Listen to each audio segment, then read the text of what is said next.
Anybody at home?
Could I speak to you for a moment, please? Is it a business matter? Well, it's rather urgent. Oh, all right, come in. Thanks. In here? That's it. Do sit down. Thanks. I don't think I know you, do I? No, we haven't met officially, but you must have noticed me quite a lot recently. Really, where? On the mantelpiece. I've been there for some time now. I was there watching you every time you came to make love to my wife. In fact, I should have thought that anyone with a touch of finer feeling would have turned me to the wall, or at least covered me with crepe. You're Lee Warren. That's right. But I thought that you were in America. Vivian had a cable from you yesterday. What will these husbands do next? I suppose Vivian told you that we'd been... You've been what? Well, that we'd been out together. Very nicely put. I didn't mind the going out. It's the staying in that I objected to. I don't know what you mean. Don't you? No? I better tell you. I've been away for 8 months. During my absence, my wife has been spending a lot of time with you. Now I want to know where I stand. You must ask Vivian that. I will, of course. But first, I want to know what you're offering. Offering? Yes, do you want to marry her? How can I when she's married to you? Well, there is such a thing as divorce. Oh, I see. You don't like the sound of that very much. Well, frankly, no. What do you mean to say is that if I took a sock at you now and saw my solicitor in the morning, it wouldn't exactly enhance your career, would it? It isn't that so much. It's just that I'm not sure that Vivian would want to marry me. Well, that's honest anyway. It doesn't get us anywhere, does it? Well, what do you suggest we do about it? I'll tell you. Tomorrow early you can go away. Take a long holiday. I can't do that, not right away. Why not? I'm a busy man. Not busy enough, apparently. What do you do for a living? I'm a barrister. Oh, then you're your own master. You can spin a yarn about your health or something. Well, I might be able to fix it somehow. I think you can. You can write a letter to Vivian, finishing the affair once and for all. But I'd like you to do it now, please. Well, very well.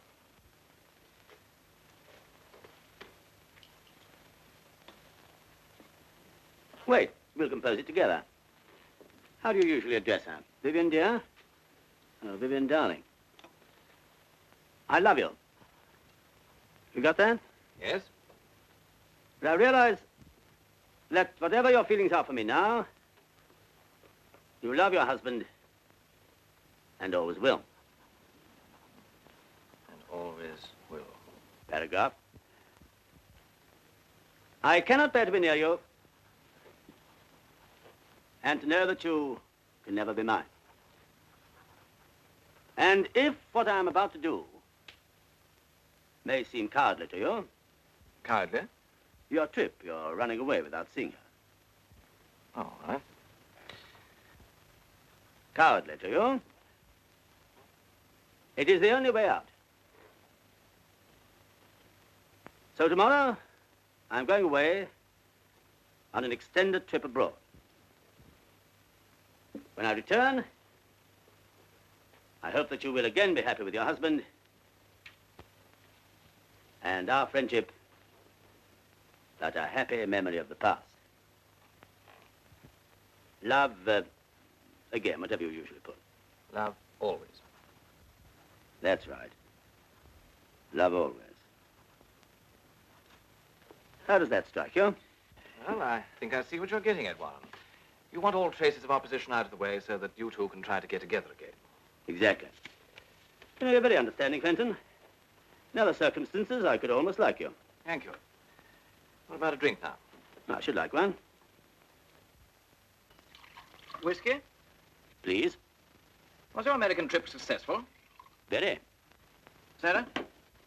Please. You wouldn't care to settle there, I suppose. No, my roots are here. Cheers. Cheers. May I? Yeah, of course.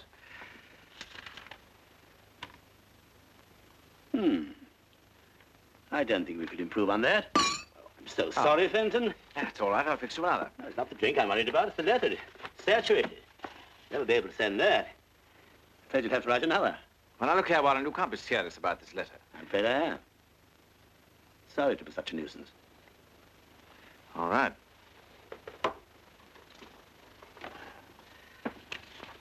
Pretty girl. Who is she? My sister. Why? I just wondered. You're sure it's not somebody else's wife? I don't think that's very funny. No, perhaps not. Don't say I'm here. Of course not. Hello? Oh, hello. No, I'm all right. Yes, of course. Well, not tonight. As a matter of fact, I'm just going out. Yes. Yes, good night. Your sister? No, your wife. I don't think that's very funny either. She wanted to bring some friends in for a drink. What a shock she'd have had. You'd better finish the letter.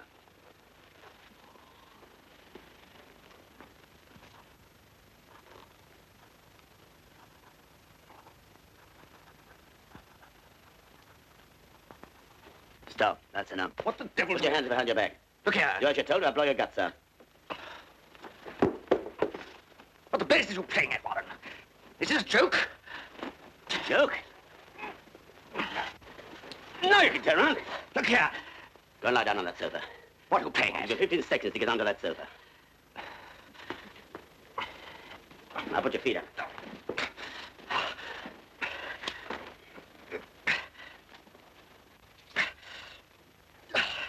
I suppose you realize you're laying yourself open to a charge of criminal assault? No, and I'm not interested.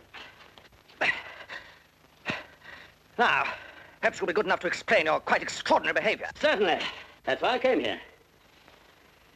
Did you and Vivian often talk about me? Not often. No, I don't suppose you would. Our marriage obviously didn't mean very much to you, but it meant a great deal to me. You probably wouldn't believe this, but I can remember exactly every detail of every minute of every day, since I knew I was going to America and had to leave her. I can remember exactly how she looked when I told her. She was wearing a new black dress. I didn't say very much until we'd started the dinner and the waiter had gone. Then I said, Vivian, the firm wants me to go to America. America? Yes, they want me to put over a couple of deals and make arrangements for a New York office. Will you go? No. Why not? They say I can't take you with me. But Lee, surely you're going. Do you want me to go without you? Of course I don't, but if it's your job. Oh, I get it. You're not so ridiculously jealous that you're still thinking about Paul. Nothing ridiculous about that. I promised I wouldn't see him again, ever, and I haven't. It was only a stupid little lapse. Surely you can forget that now. This trip means promotion, doesn't it? It may. Then you'd be a fool not to take it. How long would you be away? Oh, about 5 or 6 months. Well, that's not so very long. I'll write to you every day. You will? Of course I will. Get on with your soup, darling. It's getting cold. When Vivian saw me off at the airport, I could have sworn she really meant what she said. When I got to New York and settled down to work, the letters really did come every day, just as she'd promised. I knew everything was all right, but I could really trust her at last. That stage lasted exactly 3 weeks. Then this sort of thing began to happen. Here's the mail, Mr. Warren. Oh, thanks.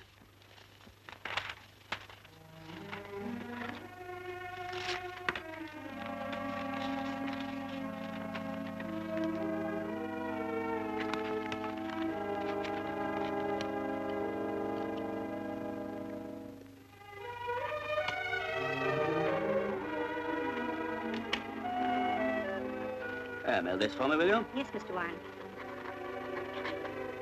Any mail for me this morning? Nothing personal, Mr. Warren. Is that all? Yes, thanks.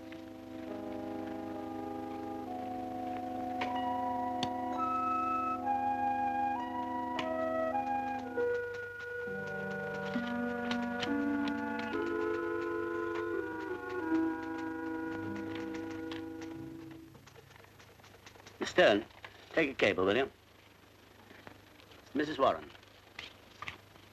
Thanks for long letter. Stop. I'm mailing you a bottle of ink and fountain pen. Stop. Please use them. Stop. Looking forward to seeing you. Fondest love, Lee. Right away, sir. In the end, I couldn't stand it any longer, so I put in a transatlantic telephone call. All one weekend, I tramped up and down the office, waiting for it to come through. And when it did...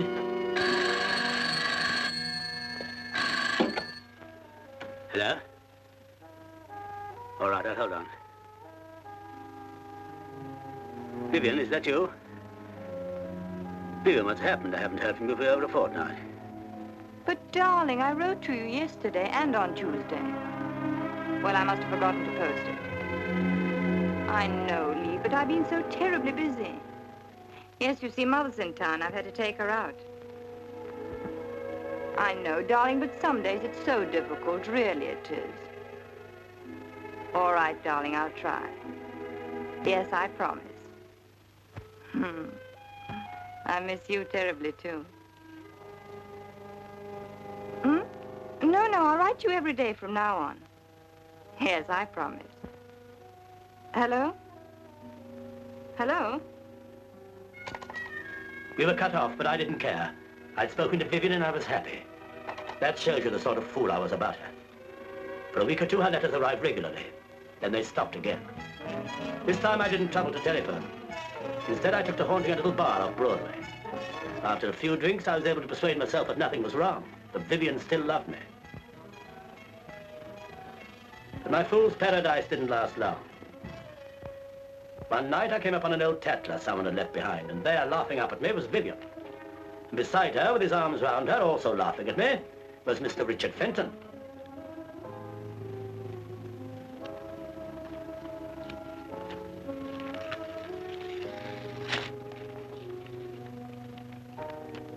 I went back to my office to think out what I should do. I know I sat staring at the picture for hours. It seemed to me that both of you were mocking me, while I was thousands of miles away, helpless. It was then that I began to plan what I should do, in every detail. And it was then that I made up my mind how to kill you. What did you say? I said I was going to kill you. And I warn you, if you lift your voice, I'm going to gag you. Remember that. You won't be able to plead for your life with a handkerchief halfway down your throat. You must be mad to think you can get away with this. If I'm found injured, you'll be the first person they look for. If you're found injured. Look here, Warren. I'll make a bargain with you. You set me free now, and I'll go away tomorrow and say nothing about all this nonsense. Although I could prefer charges, you know. Fenton, you're very dense. This isn't nonsense. I'm in deadly earnest. You're just trying to scare me, that's all. Oh, no, you'll be more scared later on when I set to work on you. You're going to die. You're not going to like it one little bit. You wouldn't be such a fool. You can't get away with murder. Nobody can. Ah, but I'm going to commit the perfect murder. There's no such thing. Oh, yes, there is. The perfect murder is the one that nobody ever hears about, because nobody thinks it is murder. That's impossible. I admit it is a little difficult. But I've got a scheme which is good enough to be worth the risk. I've had plenty of time to think it out when I was in America. And you were with Vivian. There's bound to be a hole in it. There always is. I warn you, I'm a lawyer, and I know. There'll be a flaw in it somewhere, and that flaw will land you on the gallows as sure as you're standing there. Ah, but that's where you're going to help me. Don't talk nonsense. Why should I help you? For your own sake. I'm going to tell you exactly how I propose to kill you. And I promise you, if you can find one flaw in my method, one thing that will incriminate me, I'll let you go. And if I can't? I'm sorry. You're really going through with it? Yes. You're joking, aren't you? It's a pity you're not a little more subtle. Then you'd appreciate the situation. A murderer usually has to act alone. He can trust no one. But with my method, I have you to help me, weighing and considering every detail. If you can't find a mistake, then I have the comfort of knowing that my plan has been approved by an astute lawyer. Look here, Warren. I don't know whether you want to frighten me or to kill me. Whichever it is, you won't gain your objective. Your wife isn't only interested in me, there are plenty of others, too. And you can't kill them all, you fool. Shut your mouth. Very clever of you to get me to lose my temper. It's true, I tell you. Let me look at your cheek. Oh, quite a mark. Leave me alone. Lie still. Oh, luckily, it's only a surface reddening. Take your dirty hands off me. Oh, and leave a telltale bruise on that cheek of yours. Not after I've taken all this trouble. Oh, that's all right now. Now, you lie still, and I'll show you something really interesting. Warren! Warren, you can't go on with this madness, I tell you.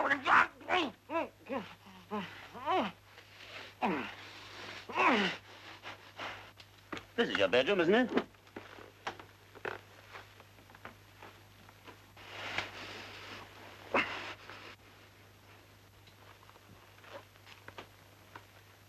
This is a little invention of my own. I'll give you a demonstration. It's quite simple. I put the end of this tube in there. I then put the pillow slip over your head. I draw the open end tightly around your neck. Can you hear me? Then I put the free end of the tubing into the gas jet over there and turn on the gas. You get the idea? Of course, you'll be able to breathe quite freely. No! Be sensible. Or I won't let you help me. Can't, Warren. I'll do anything. I'll leave the country for good. I'll never come back. I'll give you every penny I've got in the world. Only, let me live. You don't understand, Fenton. I loathe you. You desecrated the only precious thing I ever had. Now listen. Yes, I'll listen. I will. I'll help you. I will, I promise you. Good. Possibly you've noticed that throughout all this I've been very careful not to hurt you or mark you. That's why I use silk scarves to bind you. You're going to be a suicide. When I put your head in this pillowcase and turn on the gas, you're going to struggle and strain every muscle in your body. But I'm not going to kill you in this room, oh no. I just want you unconscious. And I strip off the scarves while your blood is still circulating. I don't want you to coagulate till I get you to the kitchen with your head in the gas oven. Warren. Then I leave the second, the unfinished letter by your side. You began writing the second letter, then I stopped you. Do you remember? Yes. Yes, I remember. Well, listen. Vivian, darling, I love you. But I realize that whatever your feelings are for me now, you still love your husband and always will. I cannot bear to be near you and know that you can never be mine. If what I am about to do may seem cowardly to you, it is the only way out. That's where I stopped you. Any suggestions? Let me think. You must give me time to think. Nobody can make murder perfect. There must be a flaw in it somewhere. There must be. Go ahead, think. I can't. Do you see anything wrong? Come on, come on. What will you say you're doing this evening if they question you? Oh, that's easy. I arrived in London by air. I reported to my office, telephoned Vivian. She was out. So I dined alone, went straight home to bed. Anyway, a man can't be forced to put his head in the gas oven, can he? Don't forget you're not bruised.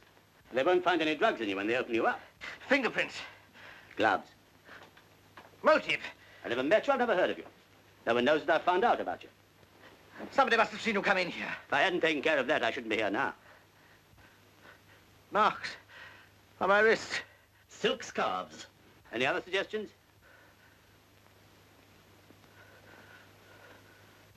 Well, goodbye, Fenton. You were a bit of a failure as a lawyer. I'm glad my life didn't depend on your arguments.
me back the key and we'll find out.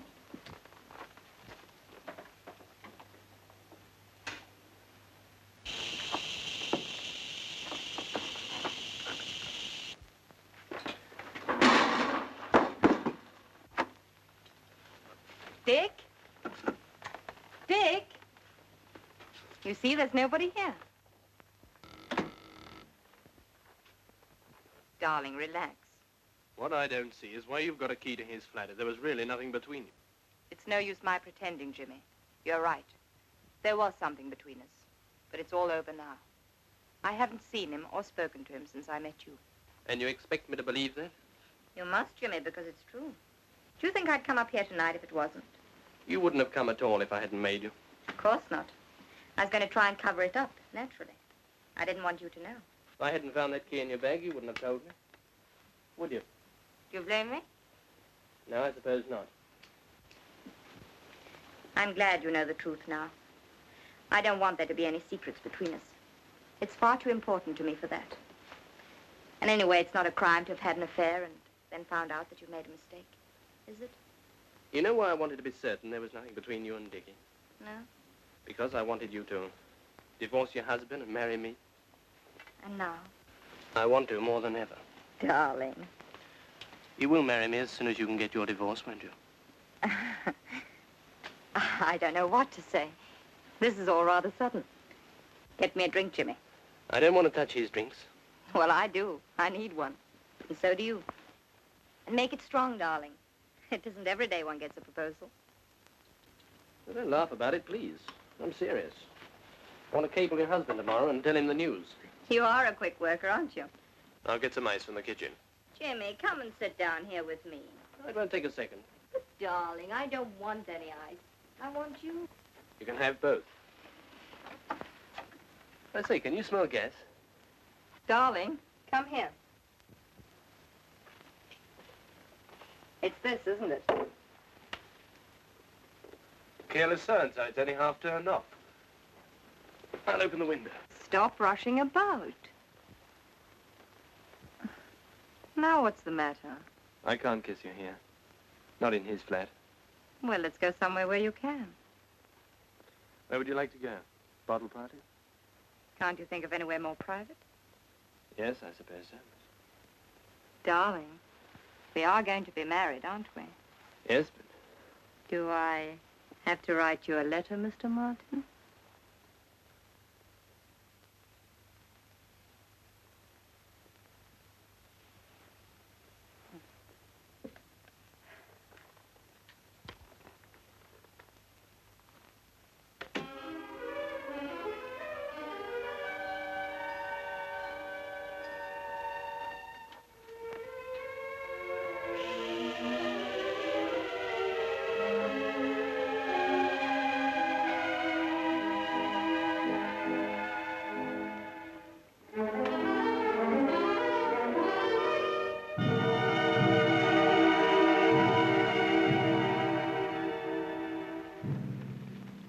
You can't kill them all, you fool. Well, we'll see about that.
I'd be here with you tonight if I didn't. I bought you a little present today.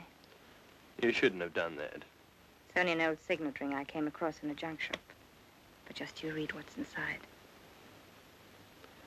Till death us do part. Vivian. Will you wear it? Till death us do part. Darling.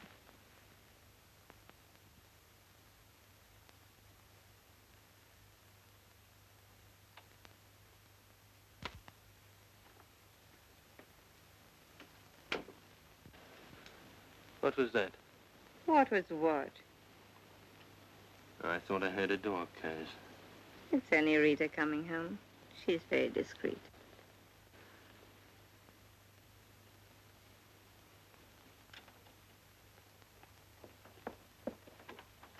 Oh, excuse me, madam. It's all right, Rita. I thought you said you'd gone to bed. You needn't worry about her. She knows how to hold her tongue. Yes, but darling... Stop worrying and say good night.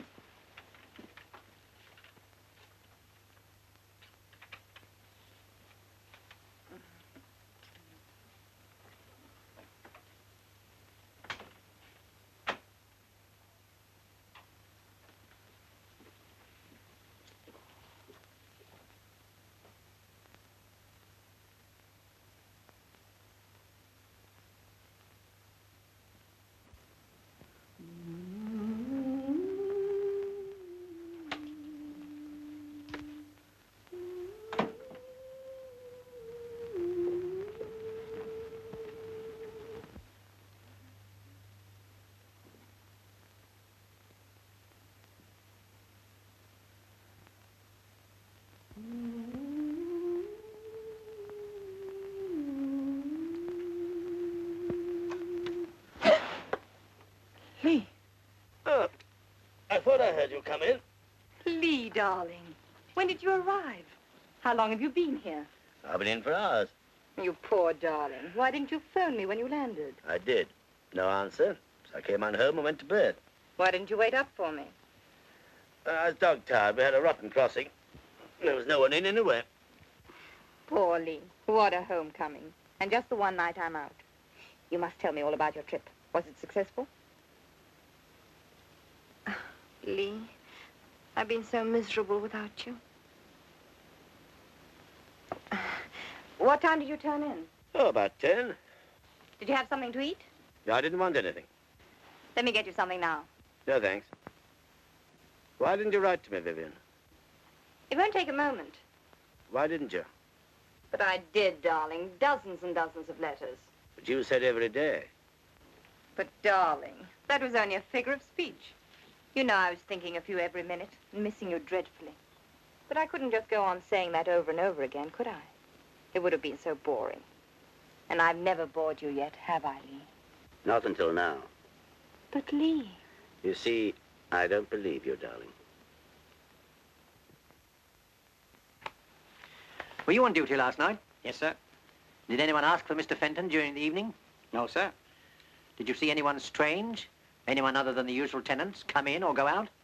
No, sir, I can't say I did. Mr. Fenton often have visitors?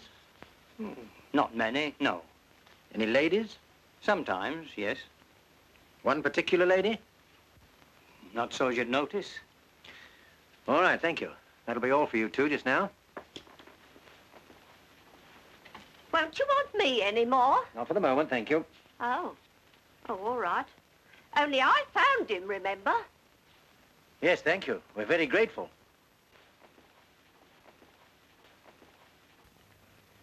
There's a lady here to see you, sir. She's Mr. Fenton's sister. Oh, yes, ask her to come in, will you? Yes, sir. This way, please. Come in, please, Miss Fenton. Sit down, won't you? What's the matter, Inspector? Why have you sent for me? I've got some bad news for you. Has something happened to my brother? I'm afraid so, miss. He isn't dead.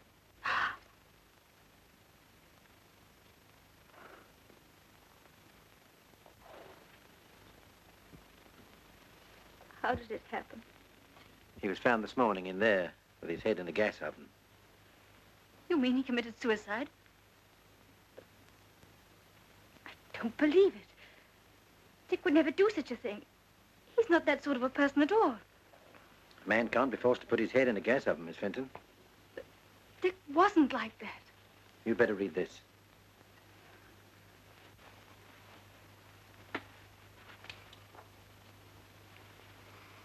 But I don't understand. There's something strange about this. In what way? I realize you still love your husband and always will. But he knew perfectly well Vivian didn't love her husband. Who is this Vivian? Do you know her? Of course, it's Mrs. Warren.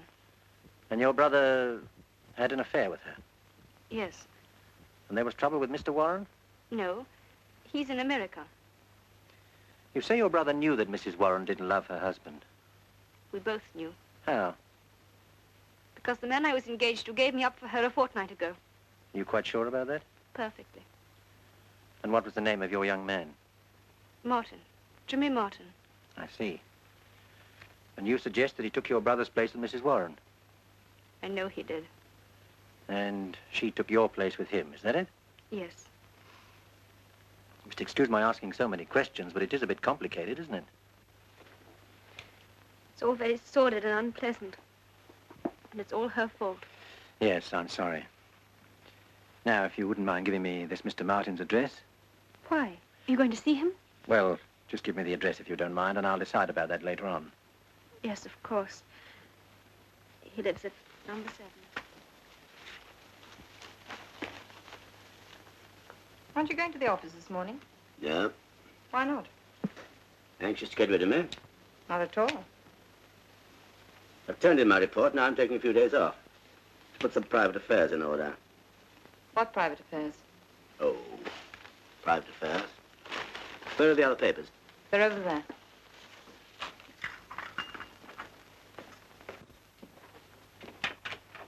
Good morning. Mr. Martin! Mr. Martin! Hello there.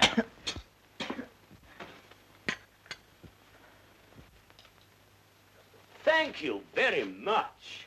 My favorite flowers. Aren't they sweet? I beg your pardon. Not at all. Make yourself at home. By the way, I didn't quite catch your name. Vivian, introduce us. Jimmy Martin, my husband. How do you do, Mr. Martin? How are you? Have you known my wife long, Mr. Martin?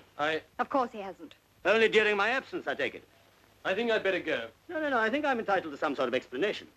It isn't every husband who comes home to find a handsome young man calling on his wife with flowers. And at breakfast time, too. Do sit down, Mr. Martin. By the way, have you had your breakfast? Yes, thank you. I think you better go, Jimmy. Yes, of course. And I think he'd better stay.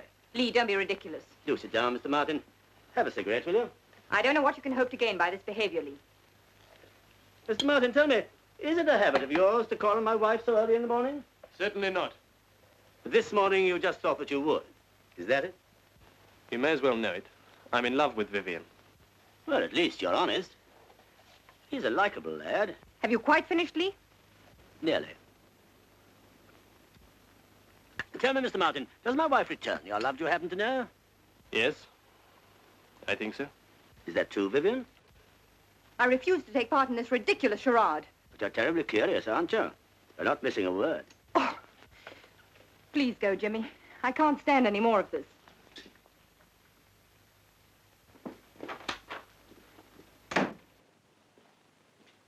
You must forgive my wife. She's not usually so inhospitable, but then, of course, you know that, don't you?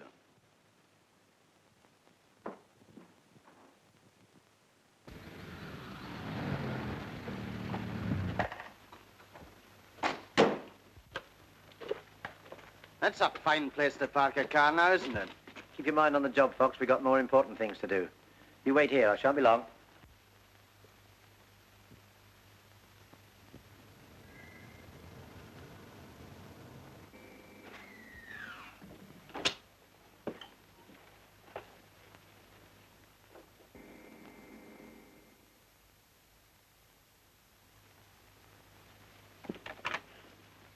Good morning. I'd like to see Mrs. Warren, please. What name should I say? Inspector Pembury.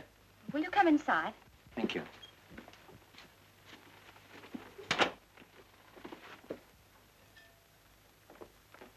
Excuse me, sir, there's a policeman called. Inspector Penbury. Who does he want to see? Mrs. Warren. Has he brought any flowers? No, sir. Then show him in.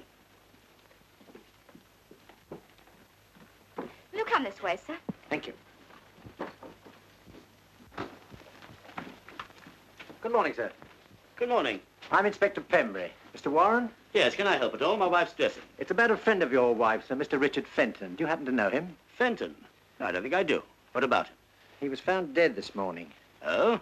What's that got to do with my wife? We found this letter near the body. It's addressed to Vivian. I think that's your wife's name, sir. Yes, it is. May I read it? If you wish. Thanks. I'm sorry to have to inflict this on you, sir. Did you know about your wife and this Mr. Fenton? No, I've been away for 8 months. I only got back from America yesterday. Oh, really, sir? Then I expect this must come as a bit of a shock to you.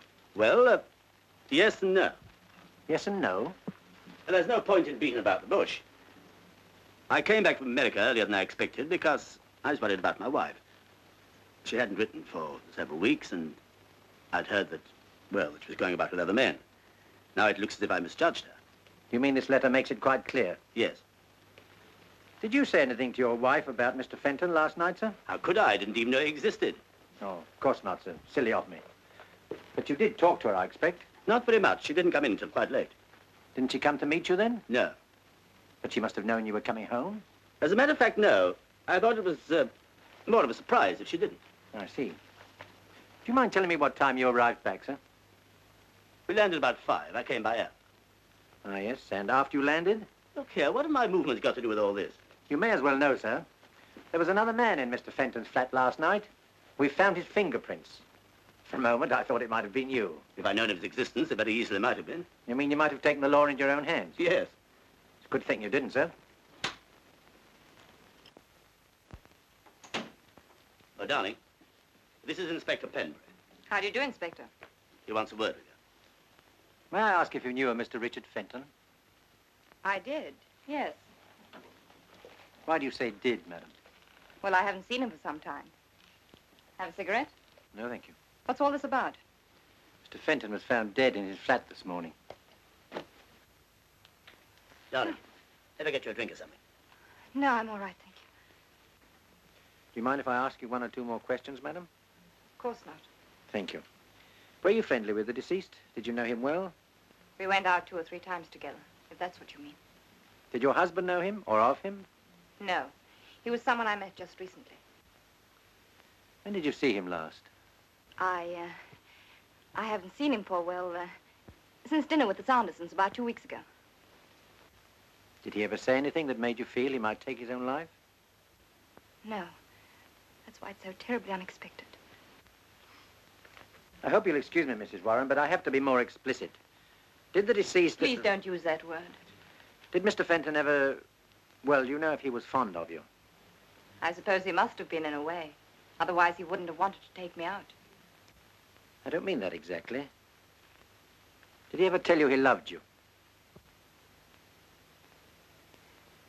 I'm sorry, Lee. But if I don't tell you now, I expect our friend will ferret it out somehow.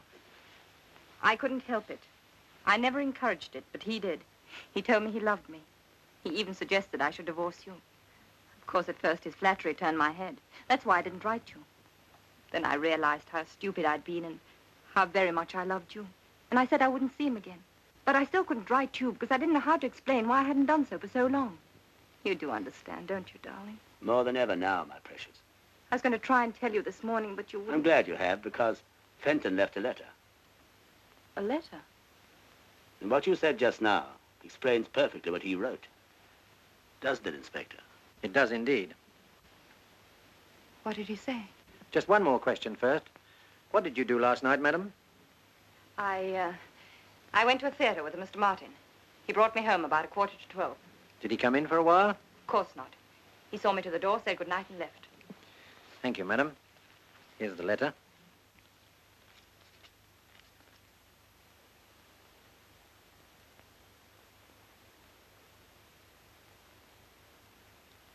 He killed himself for me. How terrible. Terrible. Don't take it like that. He killed himself because you were faithful to me, didn't he? Yes, but... Well, no one can blame you for that. You won't want to ask any more questions now, will you, Inspector? No, I'd better be going. Inspector. If there's anything else, please don't hesitate to ask me. However badly I may feel about this, it's not myself I'm worried about. It's my husband. Your husband, madam? I don't quite understand. Well, you know how people talk. And that letter, it looks so awful. Must it be published? Well, that's for the coroner to say, madam. I'll do what I can. Thank you, Inspector. Thank you, madam. You made things much easier for me. Good day, Inspector. Good day.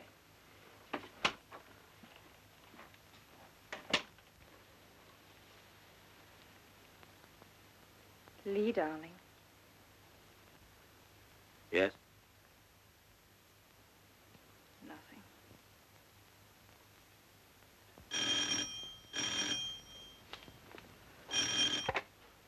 Hello?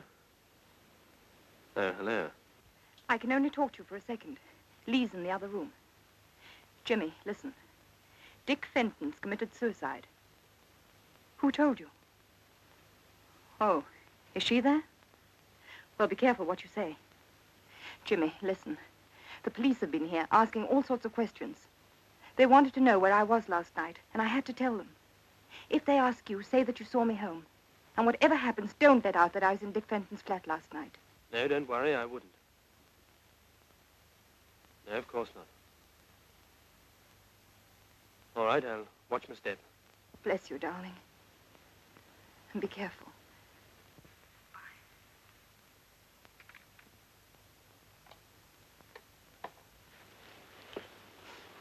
That was her, wasn't it? Yes. Does she know? Mm-hmm. I can just hear her gloating. Dickie killed himself for me, you know. Isn't it too touching? Oh, she's not like that. Isn't she? First she lets her husband down. Then she lets Dickie down. Someday she'll do the same to you. No, I don't believe she will. Anyway, I'll take a chance on it. Do you really love her? Yes. Is she coming here? No, it's all right. Now, calm down. I'll go and see who it is.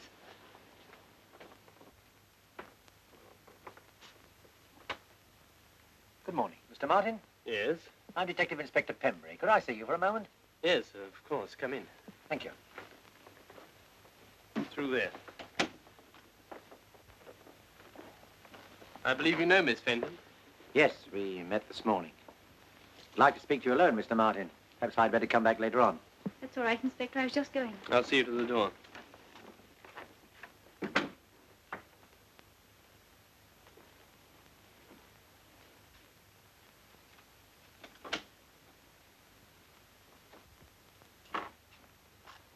Well, Inspector? I suppose you've heard of Richard Fenton's death? Yes, his sister was telling me about it. No, thank you. Just a few personal questions, Mr. Martin. Do you mind? Not at all.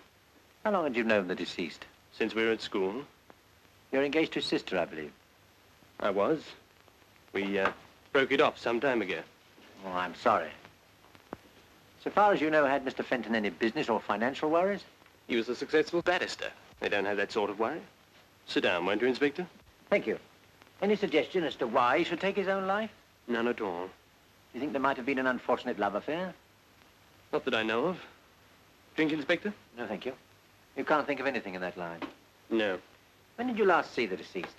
At a party about 10 days ago. I see. Perhaps you wouldn't mind telling me your movements last night. I went to the theatre. Alone? No, with a Mrs. Warren, a friend of mine. Dropped her off at her flat and came on home. Could someone confirm the time you arrived back? I'm afraid I can't help you there. I have no maid and I saw no one. Well, thank you, Mr. Martin. Hope I haven't caused you any inconvenience. No, not at all. Before you go, Inspector, may I ask you a question? By all means. Was it really suicide? I haven't the foggiest idea. Good day, Mr. Martin.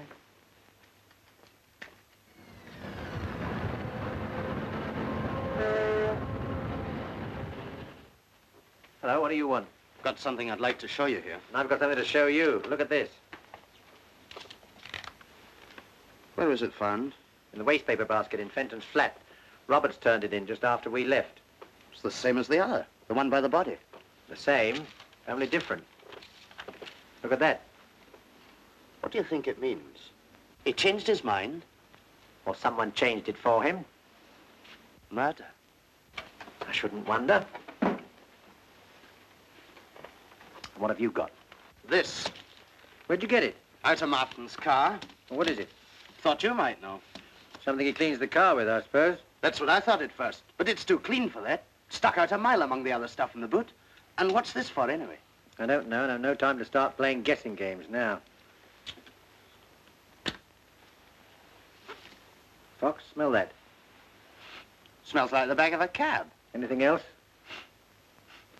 Gas. Gas is right. Give it to me. What is it, do you think? I don't know. Gas.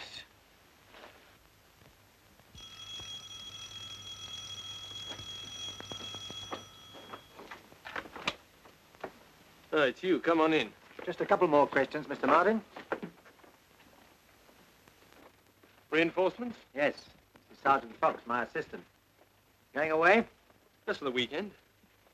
Mr. Martin, are you quite sure your answers to my questions this morning were correct? Of course. Then before I ask you this final question, I must warn you that anything you say now may be taken down and given in evidence. What is all this? Just a formality.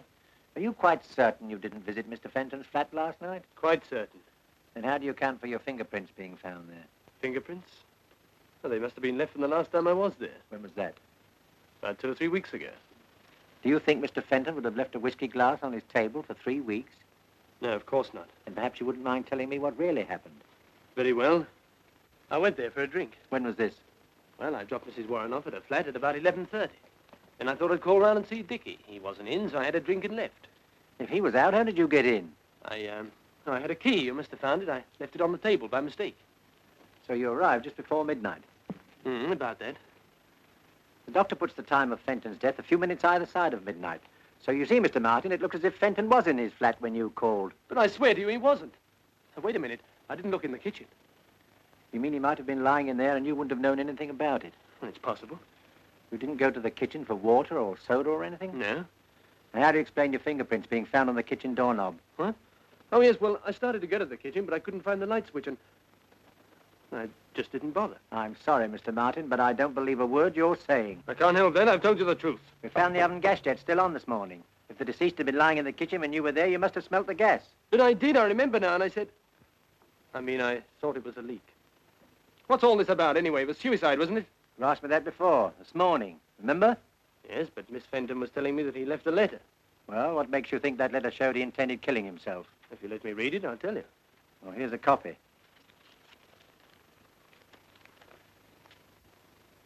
It's pretty obvious, I'd say. Explains everything. Not quite everything, Mr. Martin. The deceased found it difficult to write a letter giving up the woman he loved. Anyone under those circumstances might have written a dozen letters. We know for a fact that he wrote 2. You've just read one. Now I'll show you the other. You mean the letter found by the body was to have ended the same way as that one? Precisely. He couldn't write a letter like that at the first attempt. Who could? So he threw it away. The murderer interrupted him while he was writing another, killed him, then finding the half-completed letter on the desk, realized that there was the final link to make it look like suicide. He didn't know about the full letter in the wastepaper basket, waiting to put the noose round his neck. But I didn't do it. Didn't you? No, and I can prove it. How? He was found with his head in the oven, wasn't he? How could I make him do that? Why, it's ridiculous. Come on, Dick, old chap, stick your head in the oven. I'm going to turn the tap on. We'll come on to that now, if you like. You see, Martin, you were very clever, and you know it, but 1 or 2 things are going to trip you up, like the letter and this. Well, what is it? I was going to ask you. Well, I've never seen that thing before. When we searched your car, we found this in the boot. I've never seen that thing before. Someone must have put it in my car. Anyway, why should I want to kill Dickie? Because he was in love with Mrs. Warren, too. Oh, nonsense. Is it? I'll tell you this, Martin. In the whole of my experience, I've never seen a cooler, more carefully planned and premeditated murder. I've already cautioned you, and I shall now arrest you for the willful murder of Richard Fenton. You're making a great mistake, Inspector. Take him away, Fox. I'll be over in a few minutes.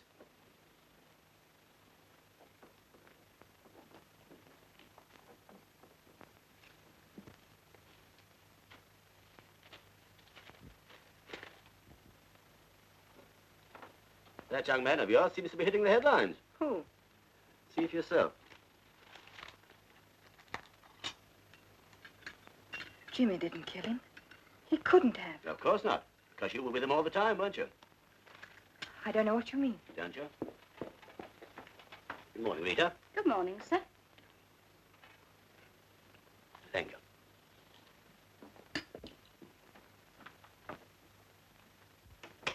know Jimmy didn't kill Fenton because he never left your side all the evening. How do you know that? Because I happened to be there. Where? In Fenton's flat. But you couldn't have been. Unless you... Go on. Unless I killed him. No. No, you couldn't. Why not?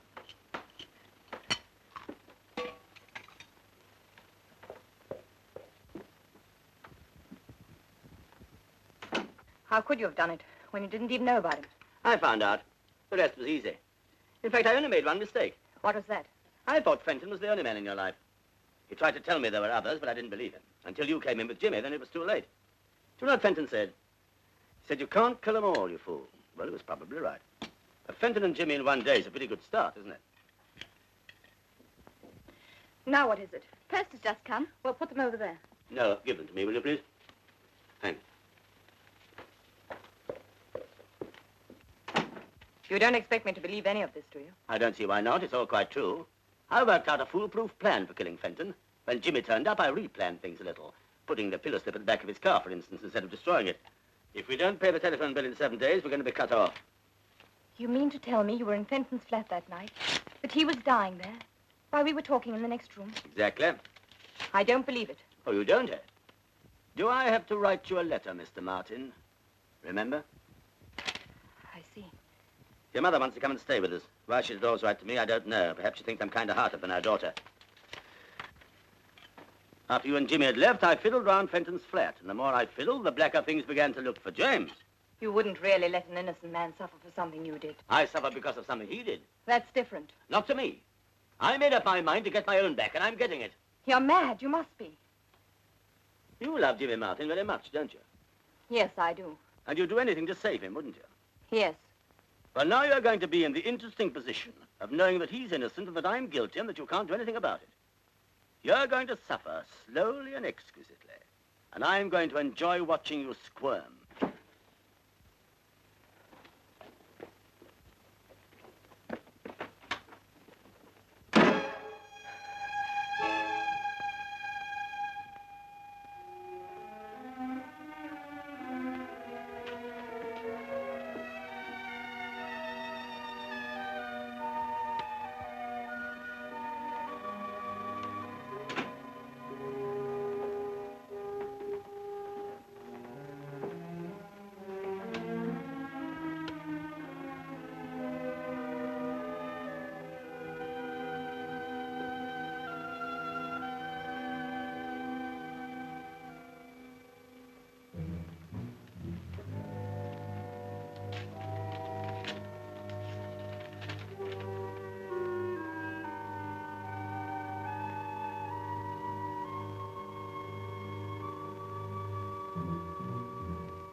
Rita? Rita, are you in bed? When did Mrs. Warren go? This afternoon, sir, about 3. Where did she go, do you know? No, sir, she just called a taxi and went. Do you hear what address she gave the driver? No, sir. She left a note for you, sir. Yes, I know. Would there be anything else, sir? No, you better go back to bed. I want to speak to Mrs. Warren, please. Warren. W-A-R-R-E-N. You say she's not staying at the hotel. Thanks. Tell the Dorchester. Could you tell me if Mrs. Warren is registered with you, please? Yes. She's not there. Thank you. Is that Maidenhead 365? Riverside Hotel? Could I speak to Mrs. Warren, please? She isn't. You sure? Thanks.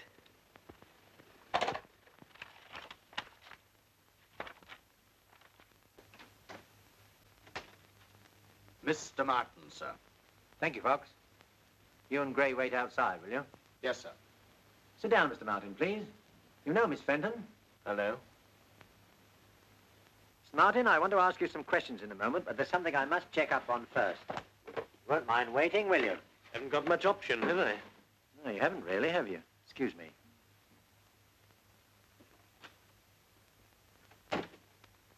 I suppose you arranged this. No. Well, Yes, partly. What good did you think you could do coming here? I don't know. I just thought I would find out if there was anything to do to help. Well, there isn't. I know you didn't do it. So do I, but it happens that the police can prove to their own satisfaction that I did. Jimmy, do you love her very much? No, I don't think I love her at all. Then why shield her? Because if they could hang me on the evidence they got, they could hang her just as easily as an accessory. The significant thing is that pillow slip being in my car. Now, someone must have put it there deliberately. Whoever it was had a grudge against two people, Dickie and me, and hated us both enough to want to kill us. Oh, Jimmy. Oh, excuse me. Look, I'm sorry, but something very important has come up on another case. Would you mind very much if we postponed our talk to another day? No, Inspector, of course not. Thank you very much. Oh, Gray, take Mr. Martin downstairs, will you? I want you, Sergeant. Anything wrong, sir? No, that's what's worrying me. It's all too neat and tidy. It all adds up perfectly. Too perfectly. Don't you think that's just because we were lucky enough to come across the evidence quickly, sir? Maybe. I was wondering whether we were meant to come across it. You mean you believe the boy when he says someone else put the pillowcase in his car? I don't know. All I do know is that whoever planned this murder was a clever man. Cool, calculating, ruthless. Clever. Does that sound like Jimmy Martin to you? Ah, you can never tell with those quiet ones. He may have committed half a dozen other murders for all we know. That's right. Perhaps he's Hitler in disguise. He's about the right height.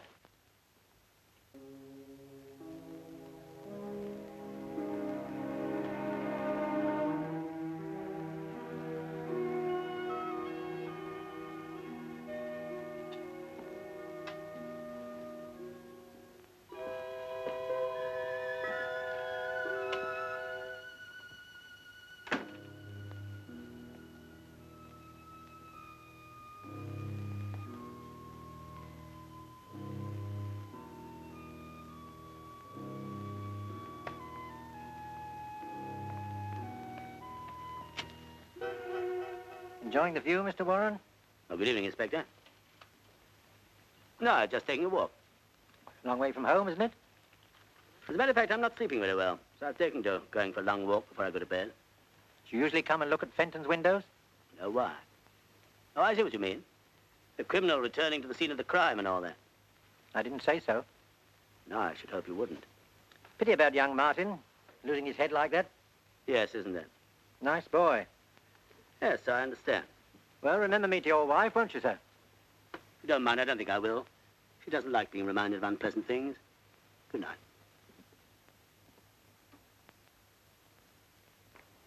Did you take the tablets I gave you? Yes. 2 the first night, 3 the second, and 4 the third. No effect? None at all. Haven't slept a wink for over a week. It's getting me down, I don't mind telling you. You've suffered from insomnia before. No? Appetite all right? So, nothing to speak of. Any unusual business worries, anything of that sort? No? Nothing you can think of to account for it? No. Well, I'll give you another prescription and see what that does. But go easy on it. Only take them if it's absolutely necessary, and then not more than 2. Let me know how you get on. Thanks, Doctor.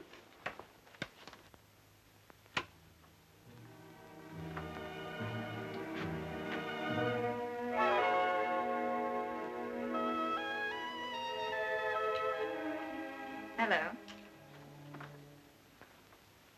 When did you come back? About half an hour ago. You might look as though you're pleased to see me. You suppose I am? I thought you might be by now. Give me a light. Why did you go off like that? I told you in my note. Your hand's a little shaky, isn't it? Yes, I haven't been sleeping very well. You know you do look a little the worse for wear. You don't seem very worried yourself. I'm not. You're tougher than I thought you were. Not tough. Just logical and sensible. You see, Lee, I've thought the whole business out, quietly and reasonably. And I've discovered 2 very important things. What are they? First, that I love you, and second, that you love me. What makes you think that? Why else should you be so jealous of every man who so much as looks at me? Why else should you kill Dick and Jimmy. To make you suffer something of what I've suffered. But, darling, that's silly, surely. I never loved them the way I love you. Is that true? Of course it's true. Why did you think I came back? Why did you? Because I was worried about you. Why? In case you might do something silly. Why should I do that? Because the responsibility for that boy's death is getting too much for you, isn't it? Yes, it is. I don't know what to do about it. I can't think straight. It's all my fault. I should have made you see that nobody means anything to me except you. But what about Fenton and Martin? They never meant that much. But why did you... Only because you weren't there and I was so bored without you. Vivian, is that true? Absolutely.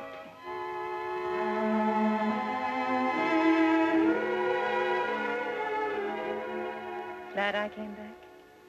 Yes. Yes, I am. But you're not completely happy, are you? No. You're still worrying about Jimmy Martin. I can't let him hang now. He's not going to. I'm going to prevent that. No. Yes. Yes, I must say that I was there. Now, that'd drag you in as an accomplice. No, there must be some other way, some loophole, if only I can think of it. Yes, Lee, that's right. There must be something you've forgotten. No crime is ever perfect. This one is. Too perfect. I saw to that. I didn't know I was going to want to undo it all again. But there must be something you've forgotten. There must be. Lee, try to think. Please try to think. Oh, Fox. Sir. Mr. Warren's been telling me the real story behind Fenton's death. See what you think of it. Do you mind, Mr. Warren? But I've already told you. Would you mind telling us again for Sergeant Fox? He's been working on the case with me. I'd like him to hear it from the beginning. Oh, very well. As far as I can remember, it was like this. On the day that I arrived back from America, I reported at my office, then rang up my wife. She wasn't in. So I put in my reports, cleared up, and went on home. I got to the flats about 7 o'clock. As my taxi drew up outside, I saw my wife getting into Martin's car. I was naturally curious to know what was going on. Wouldn't you have been? So I waited until they were safely in the car. Then I told my driver to follow them. They went to a restaurant, then to the theater. When they came out after the show, I was there waiting for them.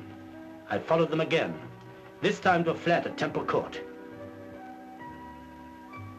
Of course, I thought then that Martin was the reason why my wife hadn't written to me, and naturally I thought the flat was his. So I waited outside for about 10 minutes. Wouldn't a normally jealous husband have broken in on them right away? I wanted to be certain. Cigarette. So while I was wondering what I could do, they came out again. I just had time to dodge around the corner out of sight. They were laughing and talking, and I tried to catch what they were saying. But all I picked up was the man's name, Jimmy. Oh, Jimmy. And I didn't much like the way she said it, I can tell you.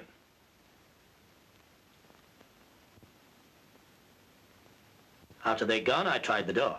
Which was conveniently open. As a matter of fact, it was. The catch hadn't dropped. They often don't unless you slam the door. It happens in my flat, and I'm sure it happens in yours. So you went in? I thought I'd wait and knock hell out of this Jimmy when he came back. I looked carefully around the apartment, taking everything in. Then I went into the kitchen. You know what I found there? A man dead with his head in the gas oven. I turned off the gas and picked up the letter. It's addressed to Vivian. When I read it, I realized the flat didn't belong to Jimmy. It belonged to the other poor devil, whoever he was. Then a thought struck me. I could turn this suicide into a murder done by Jimmy.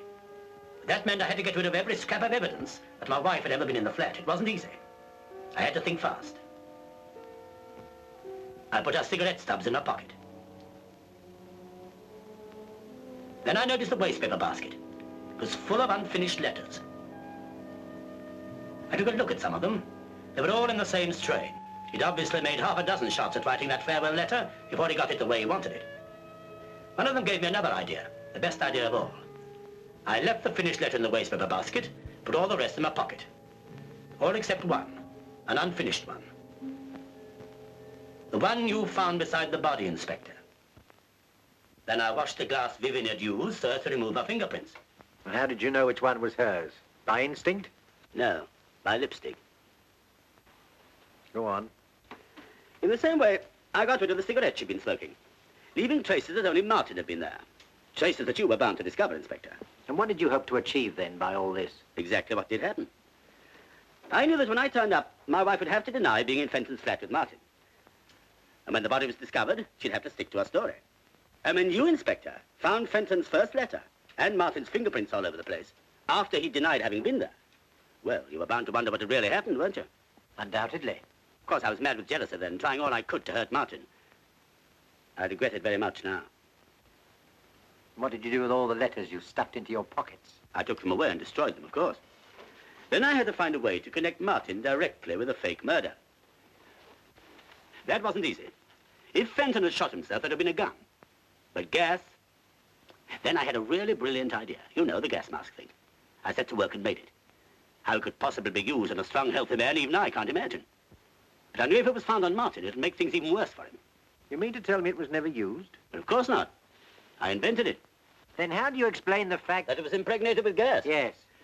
Because in my thorough way, I didn't forget to play the gas jet over it. Very clever indeed, Mr. Warren. And at the risk of appearing a trifle dense myself, may I ask how you planted it in the car of a person you didn't know? Quite simple. Martin's car was outside my own front door when I returned from Fenton's flat. Where exactly did you put the contrivance? In the back right-hand side of the luggage compartment, correct? So what you're saying is that Fenton committed suicide and you made it look like murder. Is that it? It is. Very interesting, eh, Fox? Yes, sir. Very. Would that be all, Inspector? Yes, that'll be all. For the moment.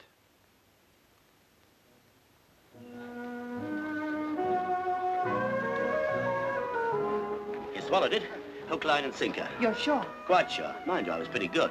You didn't say too much. George or Scott? Good Lord, no. Just a few fills here and there, that's all. You were nervous. No, I had a couple of drinks before I went in just to start me off. After that, all set. Oh, Lee, I do hope so. What you worried about? Have another drink. George, dry martini. I'll have another Scotch.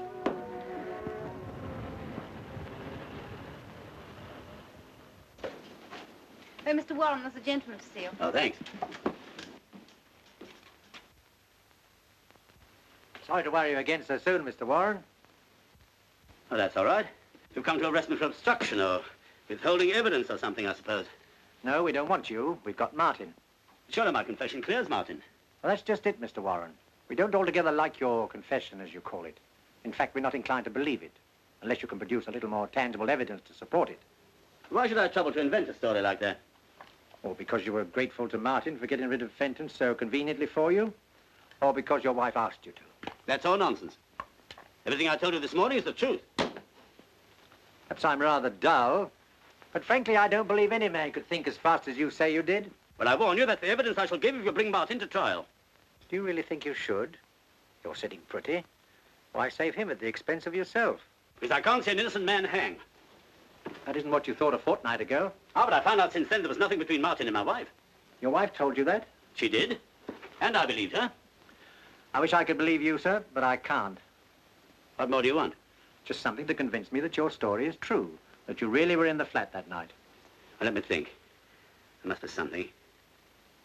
I know. There was a dishcloth over the oven door to keep the gas in. Oh, come now, sir. That's the sort of thing you could have read in the news of the world any time. Oh, wait a minute. The kitchen, I've got it. Someone had knocked the milk over. There was a pool of milk on the floor. Is that enough for you? You know, it almost looks as though you really were in Fenton's flat that night. Well, of course I was. But I still don't think your story is true. Now you're being insulting. I hope not, sir. I don't mean to be. You know, sir, I learned a great deal about art on a case once. It seems that every artist has a certain style, and often it's not necessary for an expert to see the signature on a picture. He can recognize the artist from the style. What's that got to do with me? Just this, sir. Your alibi for Martin is too slick. If he'd told me your story, I'd have been more inclined to believe it. You see, it has the same style about it as the murder. Good afternoon, sir.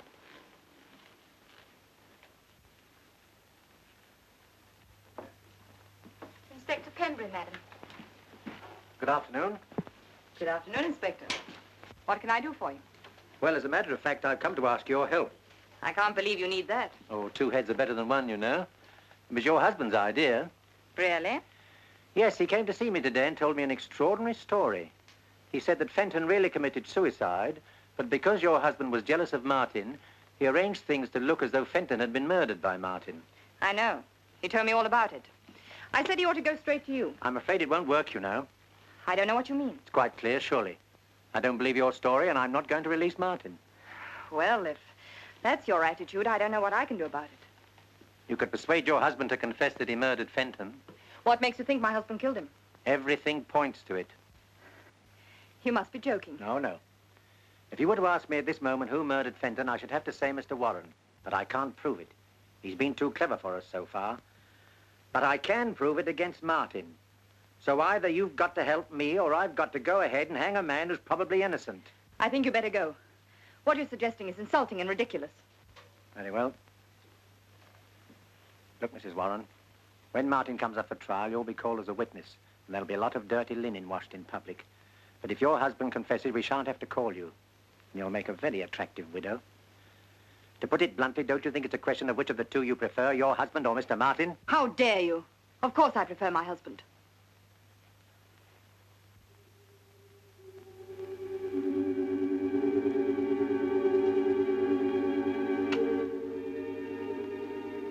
Who rang, madam? Yes, Rita. I've got 2 seats for the Follies tonight.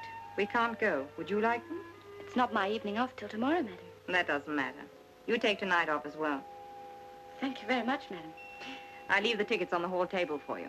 Now you go and ring your boyfriend. Yes, thank you, madam.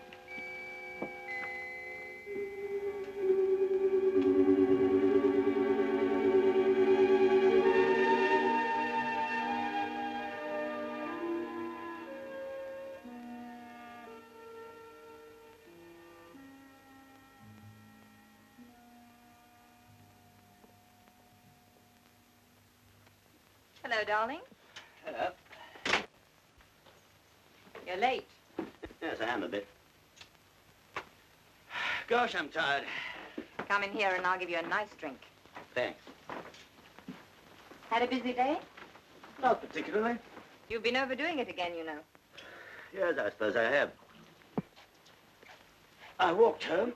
Good heavens, why? I wanted to think. Pembury was at the office this afternoon. He's been here, too. What did he say? Don't worry, darling. Put your feet up and relax. There we are. I can handle him. What did he want? Oh, he was just probing around as usual. I think he knows I did it. Did he say so? No, but he kept on hinting. He said he didn't believe a word of my story. He said more than that to me. What? He said he was quite sure you did it. Well, there you are. But he knew he couldn't prove it. I'm not so sure. Well, I am, and so is he. He admitted he hadn't got a thing to go on. Now shut your eyes, darling, and rest up a bit.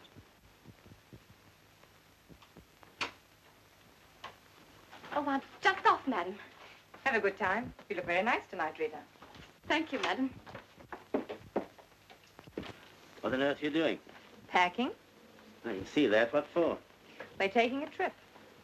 Don't be an idiot, Vivian. I can't stand any more tonight. Listen, Lee. I found the answer to the whole wretched business. You remember Pierre? No? Who's Pierre? Pierre Roget, the lawyer we met in Paris. Well, what about him? Well, he's back in London. I spoke to him this afternoon. You didn't tell him anything about me, I mean. Yes, I did. Well, you shouldn't have done that. Suppose he goes to the police. He won't. I know Pierre. You can trust him absolutely. Well, I hope you're right. Of course I'm right. Besides, a lawyer's like a doctor or a priest. They never repeat anything. All right. What did he say? He's very smart. You know that. And he says the best thing for you to do is to get out of the country at once. Not a hope. We'll be stopped before we got across the channel. Pierre says not. He says they can't stop you without charging you, and we know they can't do that. He's flying back to Paris in the morning. We can have 2 seats on his plane. It'll never work. It's got to work. Oh, yes, and there's one other thing. Pierre said you shouldn't just walk out. That might look bad, as though you're running away. He said you should write the inspector a note, saying you're going away to avoid the publicity. I don't very much like the sound of that. Well, that's what Pierre said. I better telephone. No, darling, don't do that. He particularly said not, in case the line's tapped. Yes, I suppose they might do that. Well, perhaps I... Don't move, darling. I'll get you some writing paper.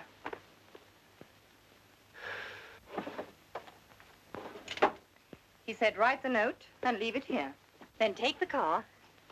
Darling, then take the car down to the airport in the morning. All right. I'll try anything once. There you are. And the envelopes are in there. Vivian, Hmm? do I have to write this tonight? Darling, the plane leaves at 7:30. I can't see you doing it in the morning. I don't know what to say. Tell him the truth. You're fed up. You can't stand the publicity, and so you're getting out. I wouldn't say too much. I don't like putting things down on paper. You never know what people will make of them afterwards. Please yourself, darling. I'm only telling you what Pierre said. Well, I've got to have another drink first. The only drink you're going to have tonight is hot milk. Oh, I hate milk. Or maybe just a little whiskey in it. Please. Don't go yet. Tell me what to say first. I'm no good at letter writing. That's your job. Well, you might give me a start. Darling, I've told you what to say. You're fed up, you can't stand the publicity, and so you're getting out while the going's good. Now get on with it.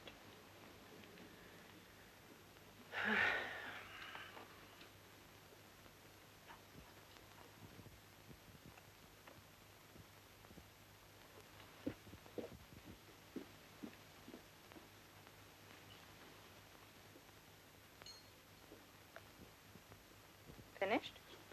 Just about.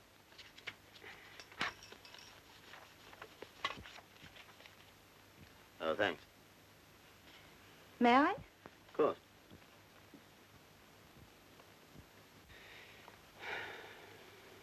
I never know whether it's the milk that spoils the whiskey, or the whiskey spoils the milk. You can't have it both ways, darling. Oh, Ernie. Oh, what's up? Lost the tickets? No, just remembered I've left them on the hall table in the flat. Oh, that's torn it. What do we do now? Oh, we have to go back. Oh, we'll miss half the show. No, we won't, not if we hurry. See if you can get a taxi.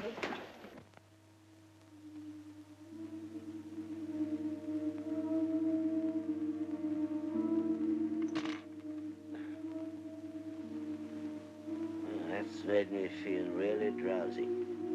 I'm not surprised. I put some of your tablets in it. Good.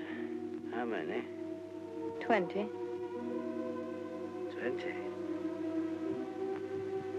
Well, that'll kill me. Yes, dear. If you're not serious. Yes, Lee. I'm quite serious.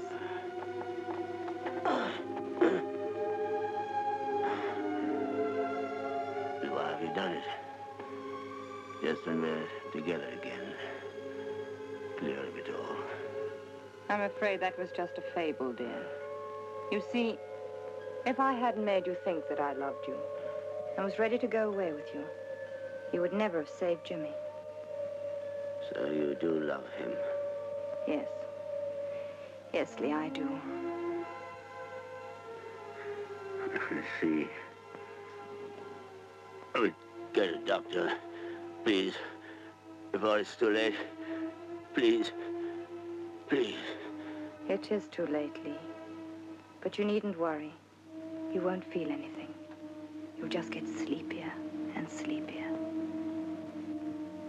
Vivian, for pity's sake. I don't want you to die, Lee. But you've got to. Why? So that I may go on living the way I want to live.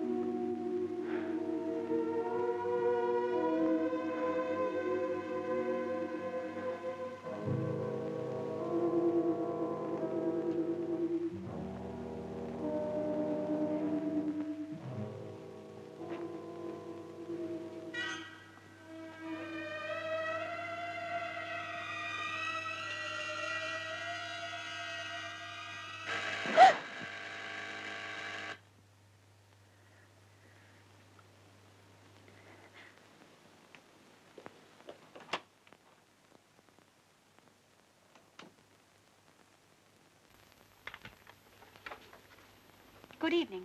I want to speak to you for a moment. I was just going out. I won't keep you very long. It's about Jimmy. All right. What is it? He asked me to give you this. He said there wasn't any point in his keeping it any longer. You're lying. Jimmy would never say that to me. I know Jimmy. Do you, Mrs. Warren? Get out. Very well. Good night.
Tell me, is there a doctor in this block? Yes, on the floor below. I'll go and get him quick.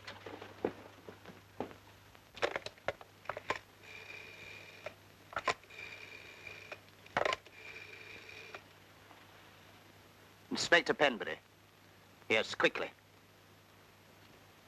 Can I ask him another question? You can, but it won't do any good. I'm afraid we were too late.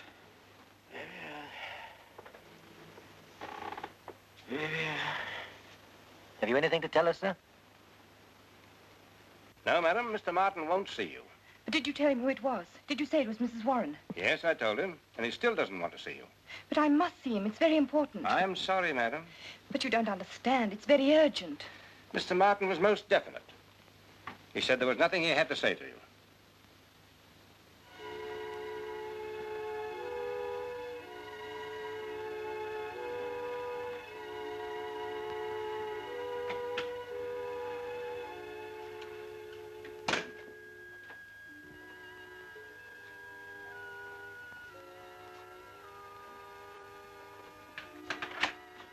She's here, sir, in the lift.